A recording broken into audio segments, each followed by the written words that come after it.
여러분 안녕하세요. 반갑습니다. 오늘도 주님께서 주시는 귀하고 복된 부활의 능력과 은혜가 넘치는 이 예배가 되기를, 또 우리의 하루가 되어지기를 간절히 기도합니다. 함께 찬양 드리겠습니다.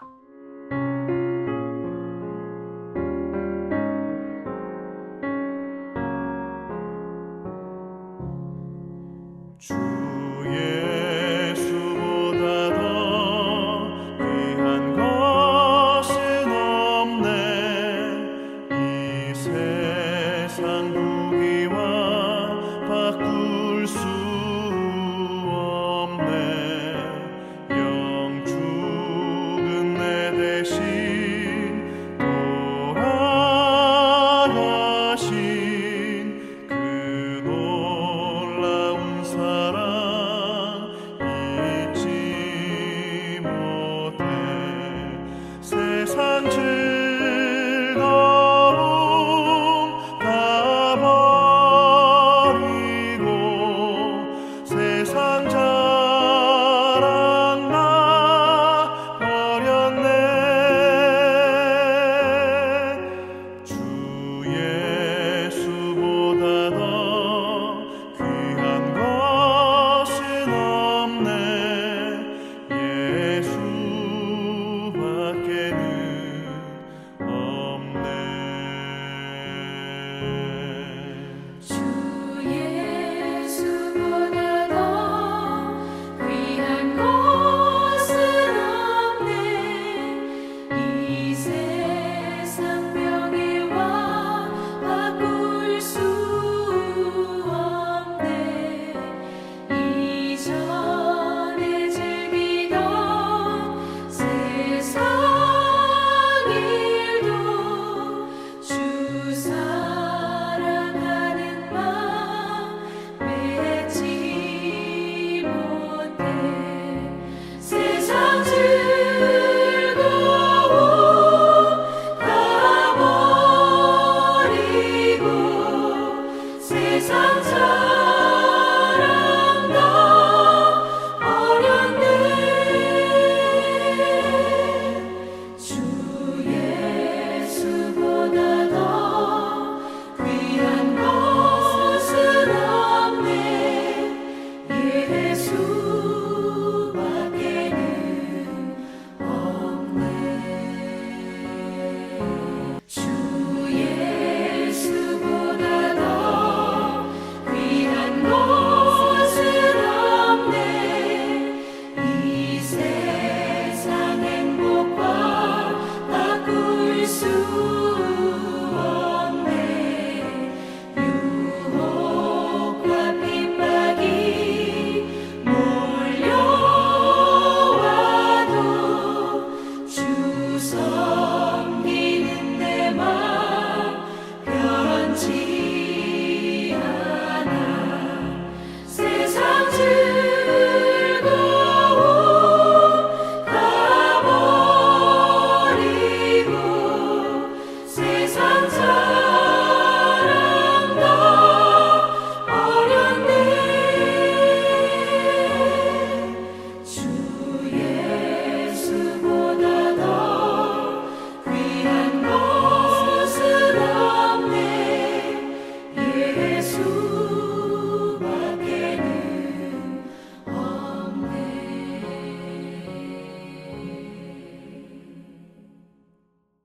오늘 우리가 함께 나눌 하나님의 말씀 읽습니다. 누가복음 11장 37절부터 54절의 말씀입니다. 함께 한 절씩 읽어보도록 하겠습니다. 예수께서 말씀하실 때에 바리새파 사람 하나가 자기 집에서 잡수시기를 청하니 예수께서 들어가서 앉으셨다. 그런데 그 바리새파 사람은 예수가 잡수시기 전에 먼저 손을 씻지 않으시는 것을 보고 이상히 여겼다. 그러나 주님께서는 그에게 말씀하셨다. 지금 너희 바리새파 사람들은 장과 접시의 겉은 깨끗하게 하지만 너희 속에는 탐욕과 악독이 가득하다. 어리석은 사람들아, 겉을 만드신 분이 속도 만들지 아니하셨느냐? 그 속에 있는 것으로 자선을 베풀어라. 그리하면 모든 것이 너희에게 깨끗해질 것이다. 너희 바리새파 사람들에게 화가 있다. 너희는 박하와 운양과 온갖 채소에 11조는 바치면서 정의와 하나님께 대한 사랑은 소홀히 한다. 그런 것들도 반드시 행해야 하지만 이런 것들도 소홀히 하지 않았어야 하였다. 너희 바리새파 사람들에게 화가 있다. 너희는 회당에서 높은 자리에 앉기를 좋아하고 장터에서 인사받기를 좋아한다. 너희에게 화가 있다. 너희는 드러나지 않게 만든 무덤과 같아서 사람들이 그 위를 밟고 다니면서도 그것이 무덤인지를 알지 못한다. 율법 교사 가운데 어떤 사람이 예수께 말하였다. 선생님이 이렇게 말씀하시면 우리까지도 모욕하시는 것입니다. 예수께서 말씀하셨다. 그렇다. 너희 율법 교사들에게도 화가 있다. 너희는 지기 어려운 짐을 사람들에게 지우면서 너희 자신은 손가락 하나도 그 짐에 대려고 하지 않는다. 너희에게 화가 있다. 너희는 너희 조상들이 죽인 예언자들의 무덤을 세운다. 그렇게 함으로써 너희는 너희 조상들이 저지른 소행을 증언하며 찬동하는 것이다. 너희의 조상들은 예언자들을 죽였는데 너희는 그들의 무덤을 세우기 때문이다. 그러므로 하나님의 지혜도 말하기를 내가 예언자들과 사도들을 그들에게 보내겠는데 그들은 그 가운데서 더러는 죽이고 더러는 받게 할 것이다 하였다. 창세 이래로 흘린 모든 예언자들의 피의 대가를 이 세대에게 요구할 것이다. 아벨의 피에서 비롯하여 제단과 성소 사이에서 죽은 사가랴의 피에 이르기까지 말이다. 그렇다. 나는 너희에게 말한다. 이 세대가 그 책임을 져야 할 것이다. 너희 율법 교사들에게 화가 있다. 너희는 지식의 열쇠를 가로채서 너희 자신도 들어가지 않고 또 들어가려고 하는 사람들도 막았다. 예수께서 그 집에서 나오실 때에 율법학자들과 바리새파 사람들은 잔뜩 앙심을 품고서 여러 가지 물음으로 예수를 몰아붙이기 시작하였다. 그들은 예수의 입에서 나오는 말에서 트집을 잡으려고 노렸다. 아멘. 자, 주님은 우리의 내면을 중요하게 보십니다. 오늘 말씀을 보면 한 바리새인이 예수님을 점심 식사에 초대합니다. 예수님이 드시기 전에 손을 씻지 않으시는 것을 보고 바리새파 사람들은 이것을 이상하게 여깁니다. 왜냐하면 소위 장로들의 유전에 따르면 유대인들은 식사를 하기 전에는 반드시 손을 씻어야 부정하지 않기 때문입니다. 장로들의 유전이라고 하는 것은 율법을 어떻게 하면 구체적으로 잘 지킬까 하는 것을 세부적인 여러 가지 규정들을 세세하게 정해놓은 전통적인 관습을 말합니다. 거기에 따르면 유대인들의 손 씻기 규정은 무려 21가지 이상이나 되었다라고 합니다. 하여간 그 정도로 이 손 씻기는 굉장히 중요한 의식으로 여겨졌습니다. 이것은 단순히 오늘날 우리가 생각하듯이 위생과 건강의 이유로 그렇게 하는 것이 아니고요. 종교적인 의미가 있습니다. 성결하게 하는 의식이었던 것이죠. 예수님께서 이 정결의 의식을 몰았을 리가 없습니다. 아마 평상시에는 이 손 씻기를 잘 했을 것입니다. 그런데 이날은 가르침을 위해 일부러 씻지 않으신 듯 합니다. 안 그래도 예수님이 뭐 잘못하는 거 없나 라고 꼬투리를 잡으려고 혈안이 되어 있는데 예수님이 손을 씻지 않으면 이것을 가지고 분명히 유대인들이 예수님을 공격할 것이고 예수님은 그것을 노려 유대인들에게 중요한 메시지를 전하려 하신 것입니다. 아니나 다를까 손을 씻지 않으시고 식사를 하시는 모습을 보면서 경건의 목숨을 걸고 살던 바리새파 사람들 사이에 웅성거림이 일어난 것이죠. 그러자 예수님은 바리새인들이 외적인 정결은 추구하면서 내적으로는 탐욕과 악독이 가득하다. 그것에 대해서는 관심이 없다. 그렇게 비판하십니다. 예수님은 바리새인들을 향해 3가지 면에서 화가 있을 것이다 라고 선언하는 것을 우리가 보게 되었습니다. 첫째 보면요. 42절이죠. 박하와 온양과 온갖 채소에 11조는 바치면서 즉 채소 하나조차도 11조를 엄격하게 떼서 바쳤다라는 겁니다. 11조를 엄청나게 꼼꼼하게 드렸다라는 거죠. 요새식으로 표현을 하면 하다못해 길에서 우연히 주운 동전 1센트 하나까지라도 11조를 떼서 바칠 정도였다라는 거예요. 하지만 이들은 정의와 하나님께 대한 사랑은 소홀히 하고 있었다라고 예수님께서 책망하십니다. 즉 하나님께서 11조를 바치게 한 정신은요 2가지입니다. 하나는 가난하고 약한 이웃에 대해 긍휼히 여기고 돕고 섬기라는 뜻이죠. 그런데 그런 마음과 삶이 이들에게는 11조를 바치면서 정작 그 정신은 없다라는 것이죠. 또 11조의 중요한 정신은 하나님께 대한 사랑의 표현인 11조입니다. 11조를 그런데 드리지만 하나님에 대한 사랑이 없으니 그냥 의무적으로 남들이 보니까 관습적으로 해야 되니까 혹시 하면 하나님께 더 복을 받을까라고 기대하니까 안 하면 또 벌 받을까 두려워서 하게 되니까 11조를 드리면서도 하나님이 중심이 아니라 결국에는 누가 중심인 겁니까? 자기가 중심이 되었던 것이죠. 하나님은 그러한 11조를 싫어하십니다. 그것은 하나님께 기쁨을 드리는 11조가 아니라 도리어 하나님을 화나게 하는 11조요. 화를 불러일으키는 11조인 것이죠. 진짜 마음이 없이 11조라고 하는 껍데기만 행동만 행했기 때문입니다. 우리의 신앙에 있어서 혹여라도 껍데기만 남아있는 것은 없는지 우리도 매번마다 우리 자신을 돌아봐야 할 것입니다. 우리가 드리는 예배, 기도, 말씀, 헌금, 봉사, 심지어 전도까지도 하나님을 향한 참 사랑과 감사, 말씀에 대한 신실한 순종과 헌신, 기쁨, 다른 사람에 대한 따뜻한 배려와 섬김이 중심이 되어야 진실되고 온전하며 참된 섬김이요, 사랑이요, 감사인 것입니다. 해야 하기 때문에나 하지 않으면 다른 사람들이 혹시 뭐라고 할까? 하나님이 뭐라고 할까? 또 하나 하면 복받겠지 하는 그런 계산된 마음으로 하는 법이 우리에게는 추호도 없어야 할 것입니다. 우리의 신앙이 종교 행위가 되지 아니하도록 조심하고 또 조심하며 주님 앞에 진실한 마음으로 사랑으로 섬기는 우리 모두가 되어지기를 간절히 바랍니다. 두 번째 43절에 보면 높은 자리에 앉기를 좋아하고 장터에서 인사받기를 좋아하는 바리새파 사람들을 향하여 화가 있을 것이라 주님께서 책망하며 선언하십니다. 하나님에 대한 진실한 사랑에서 말씀을 열심히 지키는 것이 아니라 사람들로부터 인정받고 싶어하는 그 속마음을 책망하시는 것입니다.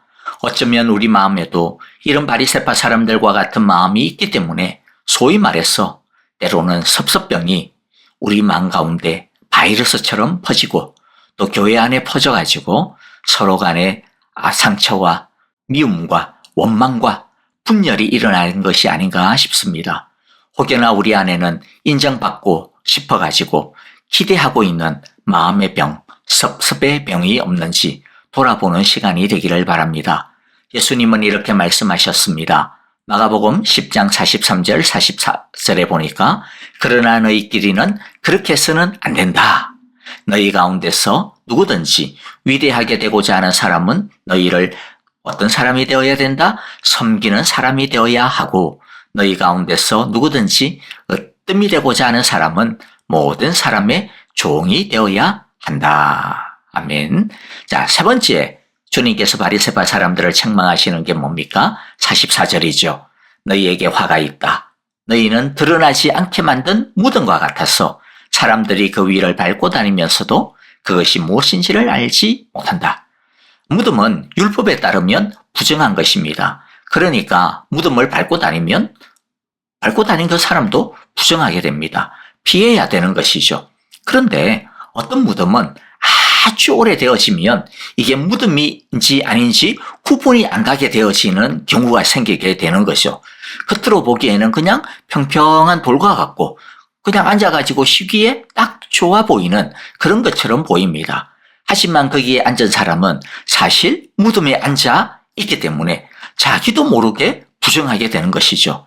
근데 예수님은 바리새파 사람들이 바로 이렇게 겉으로는 무덤 같지 않아 보이는데 그러나 진짜로는 무덤과 같은 사람들이라고 그렇게 책망하십니다. 겉으로 보기에는 아주 나이스해 보이고 그냥 좋아 보이지만 그러나 그 속은 무덤과 같이 추하고 더럽고 썩었다라는 것이죠. 즉 겉모습에 보기에는 아주 멀쩡해 보입니다.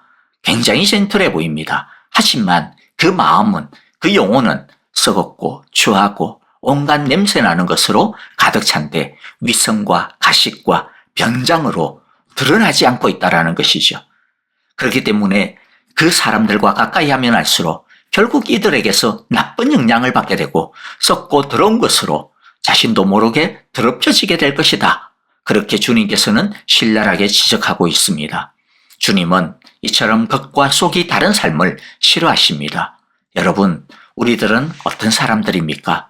다른 사람을 건강해 죽게 하는 사람인가요? 아니면 다른 사람을 나중에 보니까 속이 상하게 만들고 병들게 만들고 부정적인 마음을 갖게 만들고 나쁜 태도를 갖게 만드는 그런 무덤과 같은 사람들이 아니고요. 우리 모두 사람들을 살아나게 하고 회복하게 하고 기쁨을 주는 오아시스와 같은 사람들이 우리 모두가 다 되어지기를 간절히 기도하고 축복합니다. 자, 45절에 보니까 바리새인들에 대한 질책을 옆에서 듣고 있던 율법학자들이 짜증이 나가지고 예수님께 따집니다. 자기들은 그렇지 않다라는 거죠. 그런데 예수님께서 이 바리새파 사람들에게 그렇게 말하면 우리들도 똑같이 도매금으로 넘어가는 것 같으니까 굉장히 기분 나쁘다. 그렇게 예수님에게 따집니다. 그런데 예수님께서는 율법 이 학자들에게 어떻게 이야기합니까? 야, 너희들도 세 가지 면에서 화 있는 건 똑같아 라고 이렇게 선언을 합니다. 예수님께서 율법 교사들에게 세 가지 면에서 화 있을 것이라고 선언하는 그 세 가지 내용이 무엇입니까? 46절에 보면 첫 번째는 자기는 지기 어려운 짐을 다른 사람들에게 지우면서 자기들은 정작 손가락 하나도 그 짐에 대려고 하지 않는다라는 거죠. 자, 이것은 무엇을 의미하느냐 하면 율법학자들은 율법을 해석하는 사람들이거든요. 자, 그래서 이들은요, 율법을 잘못 해석해서 사람들이 지키기 힘든 추가 규정들을 자꾸만 만들어 놓았다라는 뜻입니다. 자, 두 번째 주님께서 책망하시는 것은 47절이죠. 선지자들의 무덤을 만들어서 예언자들을 존중하는 듯 하나 그러나 실상은 그 예언자들을 죽였던 자신들의 선조와 다를 바가 없다라는 거죠. 겉으로는 이들이 예언자들을 계승하는 것 같았습니다. 자신들은 예언자의 후손들이다, 후예들이다 그렇게 자랑했습니다. 그런데 속으로는 뭐예요? 그들의 조상처럼 하나님의 말씀을 무시하고 거부하고 예언자들의 말씀을 오히려 거역하고 하나도 변하지 않았다라고 하는 것입니다. 그래서 도리어 참된 예언자들을 죽이기까지 할 것이라 책망하십니다. 예수님은 50절에 보면 이들이 큰 형벌, 큰 책임을 결국에는 지게 될 것이라고 말씀하시는데요. 자, 이것은 나중에 주후 70년 예루살렘과 예루살렘 성전의 파괴로 성취가 되어지게 됩니다. 자, 세 번째 책망하시는 것은 51절입니다. 지식의 열쇠를 가로채서 너희 자신도 들어가지 않고 또 들어가려고 하는 사람들도 막았다라는 것이죠. 이는 말씀을 잘못 가르쳐 사람들을 구원받지 못하게 한 일을 의미합니다. 지도자의 역할은 중요합니다. 말씀을 왜곡하는 것, 가르친 대로 살지 않은 것은 큰 죄가 됩니다. 율법교사들을 향한 예수님의 이러한 경고는 먼저 목사인 저와 같이 교회 영적 지도자들이 뼈저리게 들어야 하는 말씀이 분명합니다. 하지만 나는 그런 목사도 아니니까 나는 괜찮겠지. 평신도라고 해서 이 말씀이 해당이 없다. 그렇게 말할 수는 없습니다. 왜냐하면 성경적으로 말하면 모든 성도가 다 제사장이기 때문이죠. 우리가 잘 아는 베드로전서 2장 9절의 말씀처럼 그러나 여러분은 택하심을 받은 족속이요 왕과 같은 제사장들이요 거룩한 민족이요 하나님의 소유가 된 백성입니다. 그래서 여러분을 어두움에서 불러내어 자기의 놀라운 빛 가운데로 인도하신 분의 업적을 여러분이 선포하는 것입니다. 누가 선포해요? 목사나 사역자나 선교사만이 선포하는 게 아니죠. 여러분이 누굽니까? 믿는 모든 사람들을 다 이야기하는 거예요. 우리가 선포하는 것이죠. 그래서 모든 신자들은 모두가 다 제사장과 같은 것이죠. 목사든 평신도든 모든 성도들은 믿지 않는 이 세상에 대하여 왕 같은 제사장으로 하나님께서 세우셨습니다. 그렇기 때문에 우리는 이 세상을 향한 율법교사와 같은 자들입니다. 율법교사를 향한 예수님의 경고의 핵심이 무엇입니까? 요새 말로 말하면 입만 살았고 삶은 전혀 그렇지 않다라는 것이죠. 우리 믿는 사람들이 세상 사람으로부터 제일 많이 듣는 비판이 이것 아닙니까? 예수쟁이들은 입만 살았고 지들은 말하는 대로 살지 않는 위선적인 사람들이야 라고 하는 거죠. 여러분, 혹이라도 우리 안에도 이러한 위선적인 모습이 있다면 이 시간 회개하는 시간이 되었으면 좋겠습니다. 겉으로만 성경책을 들고 다니지 말고 입으로만 성경책을 읽고 암송하지 말고 속으로 변화를 받고 말씀을 진짜 존중하고 사랑하고 순종하는 참 말씀의 사람으로 성숙할 수 있게 되어지기를 오늘 이 시간 결단하고 또 성령의 도우심을 구하는 시간이 되어지기를 간절히 바라고 기도하고 축복합니다. 아멘. 자, 이제 우리 함께 오늘의 말씀을 가지고 찬양하며 기도하도록 하겠습니다. 겉모양을 치장하느라 힘을 쏟느라 속 사람을 꿰뚫어 보시는 하나님의 눈길을 외면했던 우리의 모습이 있다면 이 시간 회개하고요. 탐욕과 교만으로 뒤엉킨 우리의 마음을 정결하게 해달라고 우리 겸손하게 엎드리며 기도하도록 하겠습니다. 듣고 배운 대로 하나님 말씀에 순종하고 그 말씀을 살아내는 우리 모든 성도님들이 우리 사랑의 교회가 되어질 수 있기를 우리 함께 기도하고요. 또 우리 형제자매들을 위하여 기도할 때 주여 우리의 연약함을 붙들어 주소서, 우리를 새롭게 하소서라고 기도해 주시고 또 아프신 분들 김정숙 권사님, 지수영 집사님 위시하여 참으로 우리의 사랑의 기도가 필요한 모든 성형제자매들 우리 기억하시면서 같이 주의 은혜와 능력이 넘치는 날이 되게 하소서, 회복케 하소서, 함께 사랑으로 기도합니다. 선교사님들을 위하여서도 같은 마음으로 동일한 소망을 품고 주의 이름을 부르도록 하겠습니다. 찬양하며 기도하겠습니다.